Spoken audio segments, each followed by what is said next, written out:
नमस्कार। आकाशवाणी जयपुर अजमेर से प्रस्तुत हैं प्रादेशिक समाचार।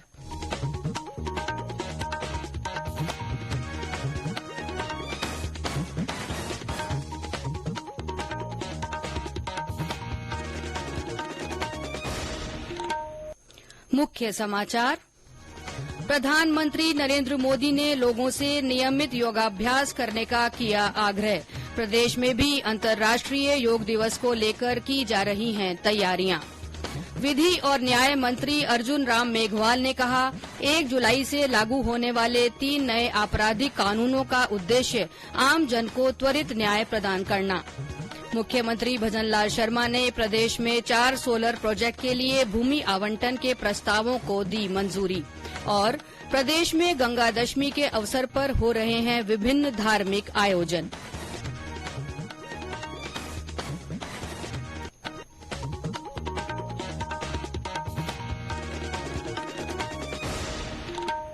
समाचारों के साथ मैं अल्पना राठौड़ और अब समाचार विस्तार से।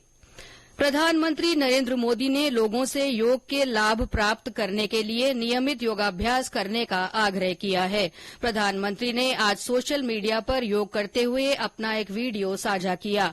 उन्होंने वीडियो में पाद हस्तासन के बारे में जानकारी दी। वहीं प्रदेश में आगामी 21 जून को आयोजित होने वाले अंतर्राष्ट्रीय योग दिवस के उपलक्ष्य में विभिन्न स्थानों पर योग सप्ताह और योग महोत्सव आयोजित किए जा रहे हैं। नगर निगम जयपुर ग्रेटर की ओर से चल रहे महोत्सव में आज से योग अभ्यास शुरू हुआ। इसमें बिना रुके लगातार 1500 मिनट तक योगासन करवाया जा रहा है। भरतपुर में जिला स्तरीय समारोह की सभी तैयारियां पूरी कर ली गई हैं। पुलिस ग्राउंड में होने वाले समारोह में 3000 से अधिक लोग एक साथ योगाभ्यास करेंगे। भीलवाड़ा में भी योग दिवस का कई जगहों पर पूर्वाभ्यास कराया जा रहा है। रोजाना गांवों और शहरों में योग के कार्यक्रम हो रहे हैं। जिला स्तरीय मुख्य आयोजन भीलवाड़ा के राजेंद्र मार्ग स्कूल में होगा। बूंदी में आज से 5 दिवसीय योग शिविर शुरू हुआ। पुलिस परेड ग्राउंड स्थित चंद्र प्रकाश स्टेडियम में चल रहे इस शिविर में पुलिसकर्मियों ने योगाभ्यास किया। केंद्र सरकार ने आपराधिक न्यायिक प्रणाली प्रशासन में भारत का प्रगतिशील पथ शीर्षक से आज कोलकाता में सम्मेलन का आयोजन किया। केंद्रीय विधि और न्याय मंत्री अर्जुन राम मेघवाल ने सम्मेलन का उद्घाटन किया। उन्होंने कहा कि 3 नए आपराधिक कानून लोगों को त्वरित न्याय दिलाने के लिए बनाए गए हैं। श्री मेघवाल ने कहा कि देश की स्थिति और समय के अनुसार कानूनों में बदलाव की आवश्यकता होती है। श्री मेघवाल ने कहा कि देश के कई वर्गों की ओर से ब्रिटिश काल के इन कानूनों में बदलाव की मांग की जा रही थी। इंडियन पिनल कोड और क्रिमिनल प्रोसीजर कोड और इंडियन एविडेंस एक्ट, ये तीनों चेंजेज हो रहे हैं। पूरा कंसल्टेशन प्रोसेस लेकर के लॉ कमीशन ऑफ इंडिया की रिपोर्ट्स को ध्यान में रखते हुए ये 1 जुलाई से लागू होंगे। भारतीय न्याय संहिता, भारतीय नागरिक सुरक्षा संहिता और भारतीय साक्ष्य अधिनियम, इसके लिए बीपीएनआरडी भी ट्रेनिंग दे रही है। श्री मेघवाल ने कहा कि ये कानून देश के सभी राज्यों, केंद्र शासित प्रदेशों, कानून लागू करने वाली एजेंसियों और इससे जुड़े सभी लोगों से सलाह लेने के बाद बनाए गए हैं। केंद्रीय विधि और न्याय सचिव राजीव मणि, केंद्रीय विधि आयोग की सदस्य सचिव रीता वशिष्ठ ने नए कानूनों के विभिन्न महत्वपूर्ण पहलुओं पर चर्चा की। गौरतलब है कि पिछले वर्ष दिसंबर में राष्ट्रपति ने इन कानूनों को मंजूरी दी थी। आकाशवाणी समाचार जयपुर की ओर से प्रादेशिक समाचार बुलेटिनों में 3 नए आपराधिक कानूनों के बारे में जागरूकता लाने के उद्देश्य से श्रृंखला चलाई जा रही है। इसके तहत आज हम आपको नए आपराधिक कानूनों में फॉरेंसिक को बढ़ावा देने संबंधित किए गए कानूनी प्रावधानों के बारे में बताने जा रहे हैं। 7 वर्ष और इससे अधिक की सजा के प्रावधान वाले सभी अपराधों में फॉरेंसिक को अनिवार्य किया गया है। जांच के कार्यों में वैज्ञानिक तरीकों को बढ़ावा दिया जाएगा। नए आपराधिक कानूनी प्रावधानों में दोष सिद्धि की दर से 90% तक बढ़ाने का लक्ष्य रखा गया है। सभी राज्यों और केंद्र शासित प्रदेशों में फॉरेंसिक तरीकों को अनिवार्य बनाया गया है। इसके लिए 5 वर्षों के भीतर राज्यों और केंद्र शासित प्रदेशों को बुनियादी ढांचा तैयार करना होगा। राज्यपाल कलराज मिश्र ने आज जयपुर में आगरा रोड स्थित श्री लक्ष्मी नारायण मंदिर पहुंचकर पूजा अर्चना की। श्री मिश्र ने वहां भगवान लक्ष्मी नारायण की स्तुति भी की। मंदिर परिसर में ही उन्होंने भगवान शिव का विधि विधान से अभिषेक कर राष्ट्र की खुशहाली और समृद्धि के लिए भी कामना की।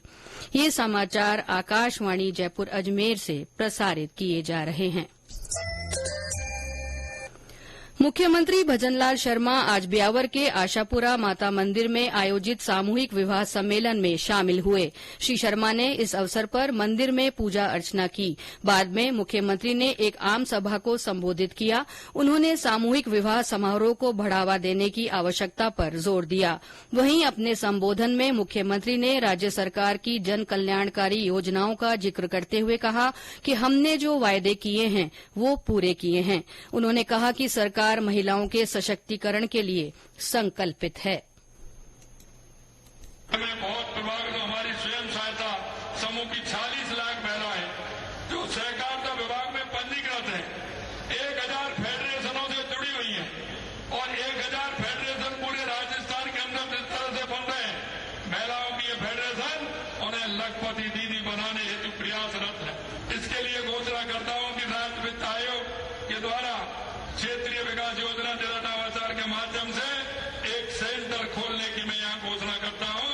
वो सेंटर उन महिलाओं को सशक्त करने के लिए, उनको ट्रेनिंग देने के लिए और स्किल डेवलपमेंट के माध्यम से वो यहां ब्यावर और रोड पांच क्षेत्र में हमारी महिला उत्थान के लिए काम करेगा। इस अवसर पर जल संसाधन मंत्री सुरेश रावत और सामाजिक न्याय और अधिकारिता मंत्री अविनाश गहलोत भी मौजूद रहे। मुख्यमंत्री भजनलाल शर्मा ने प्रदेश में 4 सोलर प्रोजेक्ट के लिए भूमि आवंटन के प्रस्तावों को मंजूरी दे दी है। इसके तहत बीकानेर के पूगल और छतरगढ़ तहसील में 2450 मेगावाट के 3 सोलर पार्क स्थापित होंगे। वहीं फलौदी के भड़ला में 500 मेगावाट के 1 सोलर प्रोजेक्ट की भी स्थापना होगी।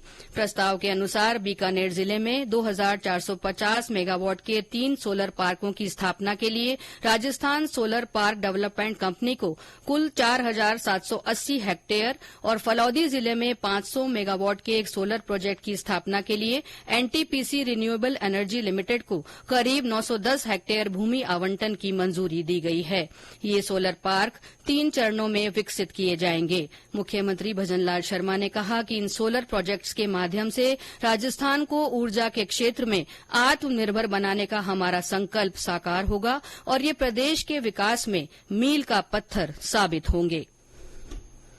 प्रदेश में आगामी 8 अगस्त को अमृत पर्यावरण महोत्सव के तहत बड़ी संख्या में पौधरोपण किया जाएगा।